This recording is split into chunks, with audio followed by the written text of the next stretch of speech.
Sanibonani kuzona zonke izinkalo kwelasemzansi wona wonke amaqhuma ngiyanibingelela naphesheya kwezilwandle koMelika ko-USA njalo njalo ngoba umculo wami uyafinyelela nakhona nakuZimbabwe. Ngiyanibingelela bafowethu ninjani. Angizileke bafowethu ngokuzolanda noma mhlambe ngokuzokwanda kakhulu. Ngizokwethula i-album entsha igcokama elisha isihloko sithi Angifuni lutho. Njengamanje nje soqala mhlambe senza ama-highlight njengokuthi kunengoma ethi lapha na ke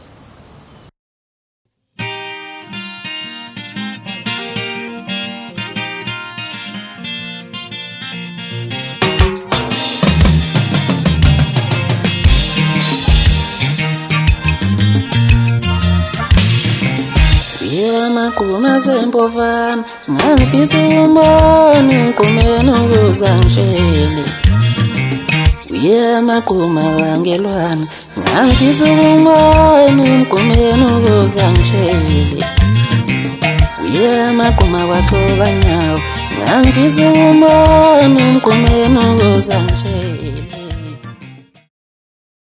Okusho ukuthi ongakulindela kule album nje ezophuma mhla ka-17 October ngomgqibelo cishe mhlambe ngo6:15 ekseni yobe sitholakala. Ungalindela into efana nale. Ngase ngakhokhela amaqhiza basikwa maduku kanti isimilo yona ayinaso. Ngase ngakhokhela amaqhiza baniswa maduku isiqhubeke bese ngena la kule ndaba yenhlanzeko. Njengoba abantu abaningi bazi ukuthi igcokama elisha umfana ogqugquzela inhlanzeko nokuyithanda entsheni nakubantu abasebancane. Ngizothanda ukwenza isibonelo nje ngento elule esobala.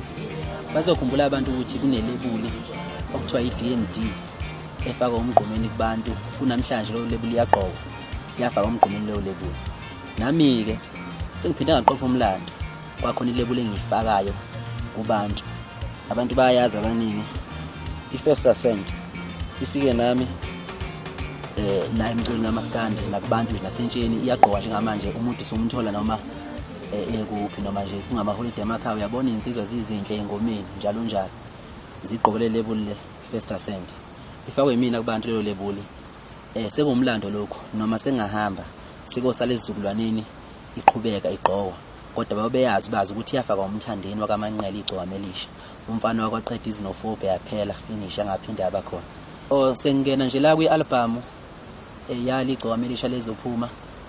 Ngizoqinisekisa ukuthi imnandi kakhulu njengoba kujwayelekile abantu bayazi nokuthi ke enye into ke bayazi abantu ukuthi angikuculi nje udoti ngomlomo wami mina sidalo sami nje angikuculi udoti bayakwazi lokho. Ebese kuba ukuthi ke lapha mhlambe umehluko abantu abangawulindela kule album uneyingoma eziyishumi nesithupha u16 lo okusho ukuthi kulezi ingoma lezi ezingomene ezimbili kweyodwa yazo ngiyenze noJaiva Zimnike enqino umsakazi okaKhanyeza ngibhale naye. Bese ukuthi enye futhi ngiyibhale nomjikjelwa cishe mhlambe itrack 14 kodwa ngiyabona kwi-CD noma ecwecweni kuyabhalwa ngaphandle. Wona mehluko lawo khona ngokubambisana nanokuphilisana ukuthi siyaphilana lamadoda kakhulu. Siyasizana ezintweni eziningi sibambisene nje kamnandi uyabona. Ngidluleke lapho bese ngiza kunina balandeli bomculo noma bathengi bomculo. Ngibonga kakhulu ngesupport eninika yona. Umehluko omkhulu kakhulu empilweni yami. Cishe noma ningibhekile niyabona ukuthi amandla nalahla manithenga umculo wami. Ngoba inqubela phambili khona. Futhi ke i-award yami enkulu uNkulunkulu angibusisa ngayo. Wangibusisa ngani? Nina ni award yami uqobo ukuthandwa yini kuyangijabulisa kakhulu. Ngivele ngiyibone nje ngiphethe indondo ngesandla indondo kimi nina nothando lweni ningithanda ngalo. Uma ngiqhamuka ningijabulela usuku nosuku lokho kungenza ukuthi ngimbonge uNkulunkulu ngiphinde futhi ngimbonge nani ukuthi uNkulunkulu angipha abantu abafana nani abakwazi ukuthi bamele iqiniso noma ngabe kuthiwa ngicindezelwa kanjani noma ngabe kuthiwa kukhulunywani ngami. Anilahle ithemba niyakholelwa kumina njengoba nami futhi ngikholelwa kunina. Ngicela ukuthi bafowethu sengivala nje ngivale ngakho futhi ukubonga. Ayikho into engayisho bafowethu ngaphandle ukuthi ngiyabonga. Mhlambe kusele khona ukuthi ngikhali inyembezi ukuze nibone ukuthi ubunga kwami kusuke kujuleni kwenhliziyo ngendlela engithanda ngayo. Zonke izinto ezishiwo ngama niyikholwa ezimbi, kodwa ngikholelwa lokho okuhle engikwenzayo ngoba izinto ezimbi kusuke kuzama ukungcoliswa noma kuzanywa ukunqandwa amandla ento enhle engiyenzayo.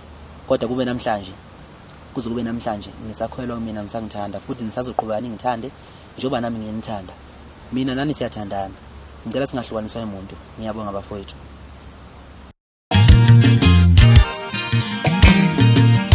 Wena sipayizane zeshende ngihlala lapha ekwapeni waphuma lapha ekwapeni zonke ithelemuzi yami. Sipayizane zeshende ngihlala lapha ekwapeni waphuma lapha ekwapeni zonke ithelemuzi yami.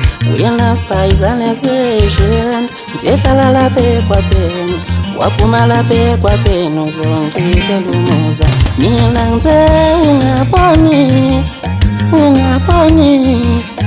ukama enhlala naye endlini yengithe ungafoni ungabhali ukama enhlala naye yawusipayizane zesheni ehlala lapha ekwapeni waphuma lapha ekwapeni zonke weshendela mahathano wami weshende